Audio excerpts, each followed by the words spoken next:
कि मैंने अपनी पिछली वीडियो में बताया था कि हम जो हैं वेटनरी मेडिसिन और वेटनरी सर्जरी की बेसिक्स जो हैं वो डिस्कस किया करेंगे।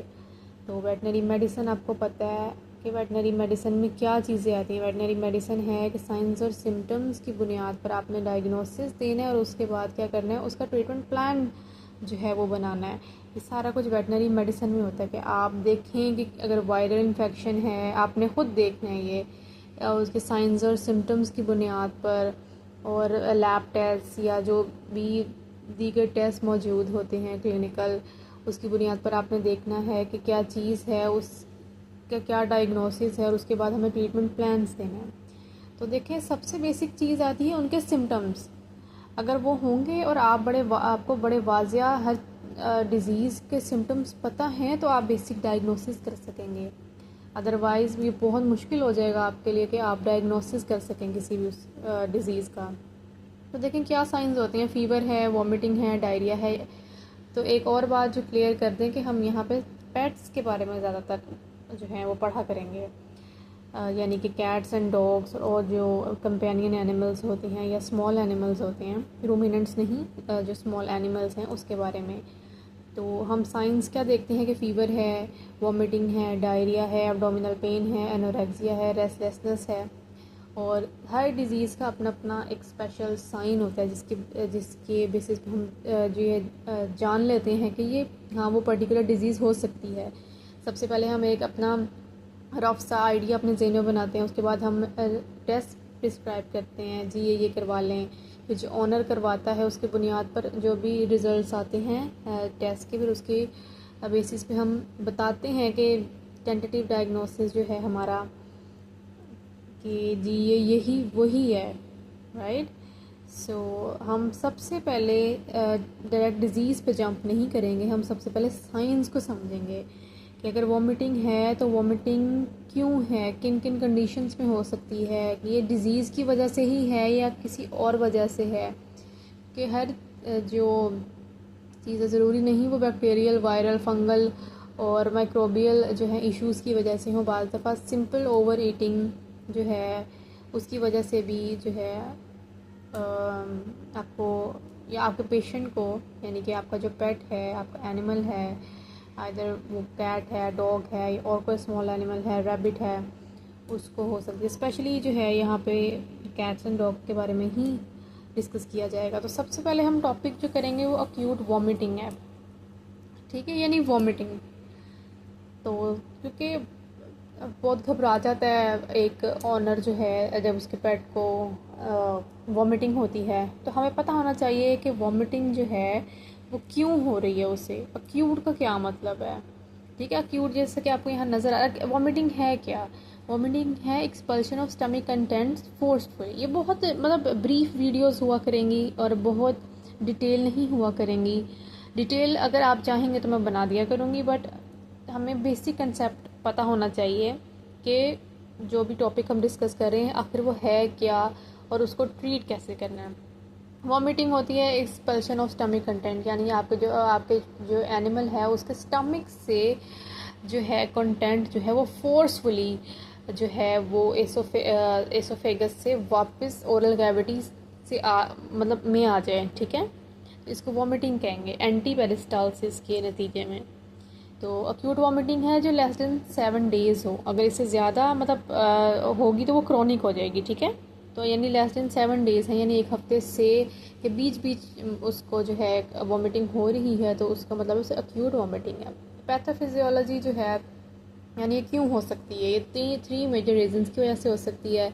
जैसे गैस्ट्रिक और डिओडेनल इरिटेशन है, यानी कि स्टमक में कोई चीज़ इरिटेट कर रही है, या ड्यूडिनम में, यानी आपको ड्यूडिनम पता होना चाहिए कि इंटेस्टाइन का सबसे पहला पार्ट जो होता है वो ड्यूडिनम होता है, ठीक है। गैस्ट्रिक इरिटेशन कैसे हो सकती है, यानी उसने ऐसे कोई चीज़ खा ली है जो उसको नहीं खानी चाहिए थी, अब गैस्ट्रिक जो है वो म्यूकोजा इरिटेट हो रहा है, उसकी वजह से क्या हो रहा है कि बहुत ज़्यादा एसिड प्रोड्यूस हो रहा है, और उस एसिडिटी की वजह से क्या हो रहा है, एंटी पेरिस्टालसिस और जो स्टमक कंटेंट है वो बाहर आ रहे हैं। इसी तरह ड्यूडिनम में अगर कोई चीज़ इरिटेट कर ले जिसकी वजह से गैस्ट्रिक इंटेस्टिनल जूसेस जो हैं वो ज़्यादा बने, तो म्यूकोज़ा जो है इरिटेट होगा और वो सिग्नल भेजेगा रिसेप्टर्स, ये जो रिसेप्टर हैं हम देखेंगे बाद में, इसके ज़रिए से वो जो है आपको माइंड को पता चलेगा जी कुछ तो गड़बड़ है यहाँ पर, ठीक है। तो फिर उसके नतीजे में एक्सपेल करेगा वो उस चीज़ को, जो भी यानी फॉरेन बॉडी है वो भी इरिटेंट हो सकता है। यानी आपके बॉडी का नॉर्मल रिस्पॉन्स ये होगा कि वो उस चीज़ को बाहर निकालने की कोशिश करेगी जो इरिटेट कर रहा है, ठीक है। तो अगर वो गैस स्टमक में है या फिर वो इंटेस्टाइन में है, जहाँ भी वो इरिटेंट है वो कुछ भी हो सकता है, नीचे हम देखेंगे वो क्या क्या हो सकते हैं, ठीक है। तो वो उसको एक्सपेल करने की कोशिश करेगा। इस तरह डिस्टेंशन है, यानी या कभी आप खुद भी देखें, आप जब बहुत ज़्यादा खा लेते हैं तो आपको ऐसा लगता है कि बस अब तो जो है अब ये बाहर निकल जाएगा, इससे ज़्यादा नहीं खाया जाएगा, या बहुत ज़्यादा खा लिया ये डाइजेस्ट ही नहीं होगा। इसी तरह अगर एनिमल भी बहुत ज़्यादा जो है ओवर ईटिंग कर लेता है तो क्या होगा, स्टमक जो है वो डिस्टेंड हो जाएगा, वो भर जाएगा, वो फूल जाएगा, और उसके बाद क्या होगा कि वो थ्रो अप करना शुरू कर देगा। इस तरह अब तीसरी जो बहुत इम्पोर्टेंट जो है हमारा रीज़न वो ये है chemo receptor trigger zone, chemo receptor CRTZ, ठीक है। ये जब ट्रिगर होगा यानी वो रिसेप्टर ट्रिगर होंगे स्पेसिफिक रीज़न की वजह से, तो सिग्नल जाएगा इंड्यूस वॉमिटिंग, ठीक है। इसमें एक छोटी सी एग्जांपल होती है मोशन सिकनेस। आपके कान में, एनिमल के कान में रिसेप्टर्स होते हैं, ठीक है।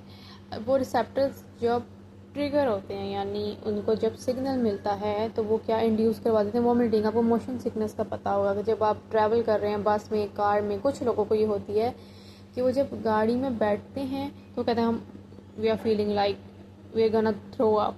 वो क्यों होता है, बिकॉज जो वेस्टिबुलर अपरेटस होता है उसके ऊपर जो रिसेप्टर्स होते हैं वो एक्टिवेट हो जाते हैं and as a result induce होती है वॉमिटिंग, ठीक है। रिसेप्टर्स कौन कौन से होते हैं, अल्फा 2, D2, ये H1, M1, NK1, 5, HT3, serotonin, neurokinase, muscarinic, histamine, dopaminergic और अल्फा 2, ओके, एड्रीनर्जिक।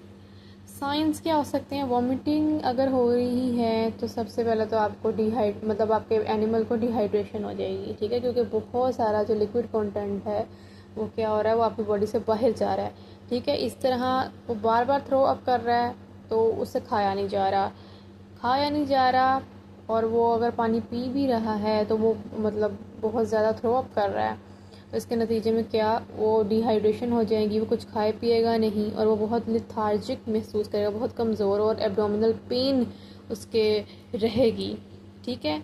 वॉमिटिंग की काजेज़ क्या हो सकती हैं, फॉरेन बॉडी, लाइक उसने कोई ऐसी चीज़ खा ली है आपके एनिमल, आपके पेट ने, जो नहीं उसको खानी चाहिए थी, कोई छोटी बॉल खा लिया, कोई क्लिप खा लिया, कोई ढक्कन खा लिया किसी चीज़ का, कैप जिसे कह सकते हैं, वो इरिटेट करेगा। तो वॉमिटिंग बॉडी का जो नॉर्मल रिस्पॉन्स वो ये होगा कि लाइक इसको बाहर निकालो, जो भी चीज़ आपकी बॉडी को, आपके एनिमल की बॉडी को तंग कर रही है, तो सबसे पहला रिस्पॉन्स बॉडी का ये होगा कि यार इसको बाहर निकाला जाए, ताकि इंटरसेप्शन होती है कि जब इंटेस्टाइन आपस में एक दूसरे के साथ अटैच हो जाती हैं, लाइक एक पार्ट दूसरे के ऊपर जो है वो आप कहते चढ़ जाता है, तो उसको इंटरसेप्शन कहते हैं, ठीक है। वल्वुलस और टॉर्शन, लाइक आपका जो ये गैस्ट्रिक भी हो सकती है, डुओडेनल भी हो सकती है, अगर आपका स्टमक जो है वो रोटेट हो गया है, लाइक, ठीक है, और इस तरह आपकी इंटेस्टाइन अगर रोटेट हो गई हैं, it will induce vomiting. Medicine reaction, आपने कोई ऐसी मेडिसिन उसको दी थी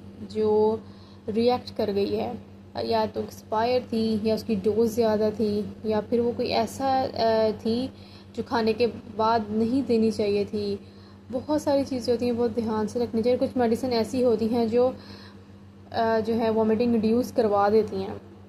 अनप्लेजेंट फीड और मील, आप भी देखें अगर आप कोई ऐसी चीज़ खाएं जो बिल्कुल भी उसकी स्मेल अच्छी नहीं है, फिर भी आपने चलो खा लिया है, या वो स्टेल था, तो क्या होगा। इसी तरह आपका एनिमल भी तो जो है ना वो लिविंग बीइंग है, अगर वो कोई ऐसी अच्छा फूड नहीं खाता, या वो जो है पुराना फूड खा लेता है या एक्सपायर फूड खा लेता है, तो definitely he will be throwing up a lot, ठीक है। इसी तरह सबसे ज़्यादा कॉमन जो आपके बच्चों में यानी कि किटन्स में होगा, या डॉग्स में होगा, कैट्स में होगा, वो होगा वर्म इन्फेस्टेशन या पैरासिटिक इन्फ्लेमेशन। इसलिए बहुत ज़्यादा कहा जाता है कि डिवर्मिंग कराई जाए, ठीक है, ताकि जो जो पेट के कीड़े हैं वो ख़त्म हो जाएं। पेट के कीड़ों की वजह से भी जो होता है वॉमिटिंग होती है, यानी बॉडी का यही फंक्शन होगा कि यार इसको निकाला जाए, ठीक है। उसकी वजह से इनकी वजह से भी बहुत ज़्यादा इश्यूज़ होंगे कि वो वॉमिटिंग बहुत ज़्यादा करेगा, लेथार्जिक हो जाएगा, अनीमिया हो जाएगा उसको। इस तरह वायरल इन्फेक्शन हो सकते हैं। अब जब वायरल डिजीज़ में पहुंचेंगे तो हम देखेंगे कि बहुत सारे वायरल जो हैं डिजीज़ होंगी, उनके लिस्ट में सिम्टम्स में जो है लाजमी वॉमिटिंग होगी, ठीक है। इस तरह गैस्ट्राइटिस यानी inflammation of gastric mucosa, gastroenteritis यानी inflammation of gastric mucosa and intestinal जो है wall, pancreatitis inflammation of pancreas या किसी किडनी डिजीज़ की वजह से भी जो है वॉमिटिंग हो सकती है। इसके बाद नियोप्लेजिया है। नियोप्लेजिया है मतलब कि कैंसर, ठीक है। कैंसर यानी कि ग्रोथ जो है अनकंट्रोल्ड एबनॉर्मल ग्रोथ हो गई है जिसकी वजह से वॉमिटिंग इंड्यूस हो रही है। ये कहीं भी हो सकती है, गैस मतलब आपके गैस्ट्रिक रीजन में, इंटेस्टिनल रीजन में, ठीक है, आपके एसोफेगस में। ट्रीटमेंट की तरफ अगर हम आएँ तो सबसे पहले हमने देखना है कि सिम्टम्स क्या थे। डिहाइड्रेशन थी, डिहाइड्रेशन को कैसे ठीक किया जाएगा, ड्रिप लगा के, राइट। तो हम इन्फ्यूजन देंगे, इन्फ्यूजन दे सकते हैं कंडीशन पे, यानी वो छोटा है, बड़ा है, कैसा है, कितना वाटर लॉस हुआ है। ये हम जब हम फ्लूइड थेरेपी पढ़ेंगे तब हम ज़रूर इसको देखेंगे। तब हम LRS या नॉर्मल सलाइन देंगे with multivitamins in it, right. इस तरह एंटी इमेटिक्स दे सकते हैं। ये एंटी इमेटिक की एक लिस्ट है, जैसे मैरोपिटेंट दे सकते हैं, ये सबक्यूटेनियस देनी होती है। मेट्रोक्लोप्रामाइड दे सकते हैं, ओंडेंसेट्रॉन दे सकते हैं। यानी ये कुछ कुछ मेडिसिन हैं जो हम वॉमिटिंग की सूरत में, उनको बहुत ज़्यादा वॉमिटिंग हो रही है, वैसे तो हम अगर ना दें तो ठीक है, लेकिन अगर बहुत ज़्यादा नहीं रुक रही है फिर हम ज़रूर इसको देंगे, क्योंकि बाज़ दफ़ा वॉमिटिंग अकेला साइन नहीं होता, उसके साथ और भी साइंस होंगे जो कि इंडिकेट करेंगे कि कोई इन्फेक्शन है या फिर कोई डिजीज़ है, ठीक है। फिर अंडरलाइन कॉज हम देखेंगे कि बैक्टीरिया की वजह से हो रही है, फॉरेन बॉडी की वजह से हो रही है। फॉरेन बॉडी की वजह से होगी तो हम एंटीबायोटिक नहीं देंगे, हम ज़्यादातर फॉरेन बॉडी को रिमूव करेंगे। अगर गैस्ट्राइटिस है यानी कि इन्फ्लेमेशन है एसिडिटी की वजह से, तो ओमेप्राजोल हम देंगे, ताकि वो ये होती हैं PPI यानी proton pump inhibitor.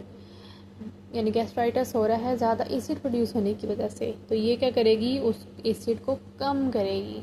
Vestibular induce यानी मोशन सिकनेस के दौरान डाइफेनहाइड्रामिन ये एंटीहिस्टामिनिक है, क्योंकि वेस्टिबुलर एपरेटस में होते हैं H1 रिसेप्टर्स, ठीक है, जो मोशन की वजह से अगर वो गाड़ी में है, बस में है, किसी भी व्हीकल में है, ठीक है, वो हो जाते हैं। अच्छा, एनसेड इंड्यूस्ड जो है वो भी हो सकती है, ठीक है, वो मिसोप्रोस्टल है, लेकिन ये अवॉइड करनी चाहिए और ये वैसे पहले कॉमन नहीं है, राइट। ये एंटी एमेटिक्स के थोड़े से नाम हैं जो हमें ये पता होने चाहिए। एंटीमेटिक्स में क्या आ जाता है, फिनोथायाजीन ट्रैंक्विलाइजर्स भी एंटीमेटिक के तौर पे इस्तेमाल हो जाते हैं, ठीक है। एंटीहिस्टामीन जो हैं वो भी, जैसे ग्रेविनेट आपको पता होगा, ठीक है, जो वॉमिटिंग को रोकने के लिए दिए जाते हैं। फिर इस तरह जो है सेरोटोनिन एंटागोनिस्ट हैं, जैसे ओंडेंसेट्रॉन हो गई। प्रोकाइनेटिक्स जो हैं, प्रोकाइनेटिक्स ऐसे ड्रग्स होते हैं जो इंटेस्टाइन की मोटिलिटी को बढ़ा देते हैं, ठीक है। तो मेट्रोक्लोप्रामाइड है, उसमें हम दे सकते हैं। न्यूरोकाइनेज एंटागोनिस्ट हैं, मैरोपेटन, ठीक है, इनकी डोज पीछे मेंशन हुई है, तो वहाँ से आप देख सकते हैं। तो ये हमारा आज का टॉपिक था। बहुत ज़्यादा डिटेल नहीं बताई गई, बेसिक्स बताए गए हैं। अगर किसी को कोई क्वेरी हो और कोई और मज़ीद जानना चाहता है तो इससे भी ज़्यादा डिटेल वीडियोस बन जाया करेंगी। तो फ़िलहाल के लिए इतना ही, कोई चीज़ ना समझ आई हो तो ज़रूर कमेंट सेक्शन में आप पूछ सकते हैं।